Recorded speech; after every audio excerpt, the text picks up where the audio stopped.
হাজিরেন, আরেকটি দোয়ার গুরুত্বপূর্ণ ফজিলত, সে দোয়া নয়, আল্লাহ পাকের সিফতি নাম। হাদিস শরীফ আছে ইয়া রাহিম।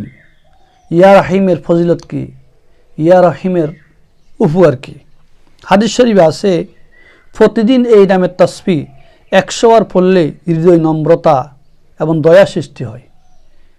হৃদয়ে নম্রতা দয়া সৃষ্টি হয়। 2 নম্বরে এই নামটি মেশক জাফরান দিয়ে বাসনের উপর বা কাগজে লিখে পানি দ্বারা ধৌত করে সেই পানি গাছের নিচে দিলে ওই গাছের মধ্যে অসংখ্য অগণিত ফল ধরবে, ওই গাছের ফল ধরন বেড়ে যাবে। আমাদের বাড়িতে অনেক গাছ আছে, গাছে ফল ধরে না, আম গাছে আম ধরে না, কাঁঠাল গাছে কাঁঠাল ধরে না, সুপারি গাছে সুপারি ধরে না, মালিকের হাই হুতাশ।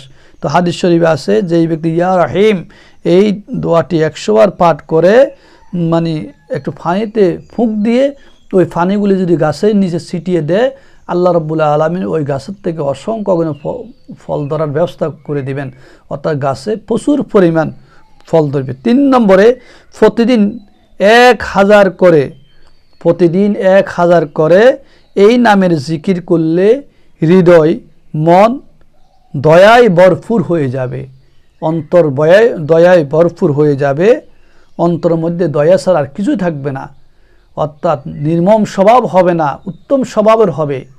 আল্লাহ পাক তার অন্তরের মধ্যে দয়া সৃষ্টি করবেন, মানুষের প্রতি সে রহম করবে, দয়া করবে, সে নেক আমল অর্জন করবে। অবশ্যই এই দোয়া পাঠ করতে হবে। 4 নম্বরে স্বীয় ইচ্ছার পরিপন্থী কাজ বা ঘটনা সংঘটিত হওয়ার আশঙ্কা থাকলে বা কোনো কঠিন বিপদ মুসিবতে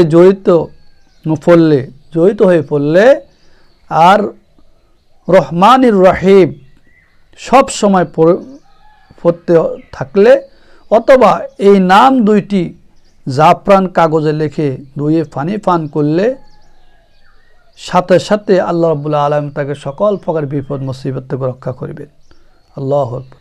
তো 4 নম্বর আবার বলি, 4 নম্বর হলো স্বীয় ইচ্ছার পরিপন্থী কাজ বা ঘটনা সংঘটিত হওয়ার আশঙ্কা থাকলে বা কোনো কঠিন বিপদ মুসিবতে পতিত হলে আর রহিম নামটিও যদি সে সব সময় পড়ে অথবা তার উপর আমল করে, অথবা এই 2টি নাম জাফরান কালি দ্বারা কাগজে লিখে ধুয়ে পানি পান করলে এবং সাথে রাখলে আল্লাহ রাব্বুল আলামিন তাকে সকল প্রকারের বিপদ আপদ মুসিবত থেকে হেফাজত করবেন। আমরা তো অনেক বিপদে মুসিবতে পড়ে, আমাদের শত্রু বেশি, আমাদের পিছনে অনেক শত্রু থাকে, অনেকের জন্য বান টনা মারে, অনেকের জন্য বিভিন্ন রকম ক্ষতি সাধন করতে চায়, বিভিন্ন রকমের সমস্যায় ফেলে। তো এই সকল সমস্যা নিরসন হতে হলে, সকল বিপদ মুসিবত থেকে যদি আমরা মুক্তি পেতে হয়, তাহলে ইয়া রাহিম ইয়া রহমান এই 2টি নাম মানে কাগজে লিখে মানে সাথে রাখবো এবং 2টি নামের আমল করব। অবশ্যই আল্লাহ রাব্বুল আলামিন আমাদেরকে সকল বিপদ আপদ মুসিবত থেকে আল্লাহ তাআলা হেফাজত করবেন, কারণ আমরা বিপদ এবং মুসিবতের বাইরে নয়।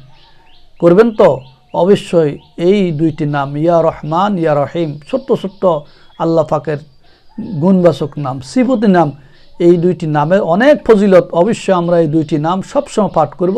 আল্লাহ আমাদেরকে উপকার করবেন, আল্লাহ আমাদেরকে সকল প্রকার মুসিবতের থেকে রক্ষা করবেন, আল্লাহ আমাদের সকল বিপদ আপদ সকল মুসিবত আল্লাহ দূর করে দিবেন, সকল মুসিবত থেকে আল্লাহ হেফাজত করবেন, সকল মুসিবত নিরসন করবেন।